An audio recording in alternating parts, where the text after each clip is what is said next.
मी सुनेत्रा अजित पवार गांभीर्यपूर्वक प्रतिज्ञा करते की कायद्याद्वारे स्थापित झाले आहे अशा भारताच्या संविधानाबद्दल मी खरी श्रद्धा व निष्ठा बाळगीन। मी भारताची सार्वभौमता व एकात्मता उन्नत राखीन।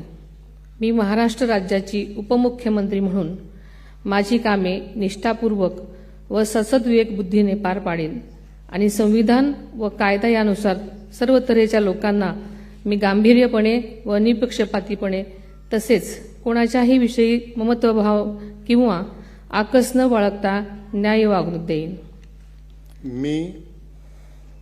मी सुनेत्रा अजित पवार गांभीर्यपूर्वक प्रतिज्ञा करते की महाराष्ट्र राज्याची उपमुख्यमंत्री म्हणून माझ्या विचारार्थ आणली जाईल किंवा मला ज्ञात होईल अशी कोणतीही बाब अशी उपमुख्यमंत्री म्हणून माझी कामे यथायोग्य पार पाडण्यासाठी आवश्यक असेल ते खेरीज करून एरवी मी कोणत्याही व्यक्तीला किंवा व्यक्तींना प्रत्यक्षपणे वा अप्रत्यक्षपणे कळवणार नाही किंवा त्यांच्याकडे उघड करणार नाही।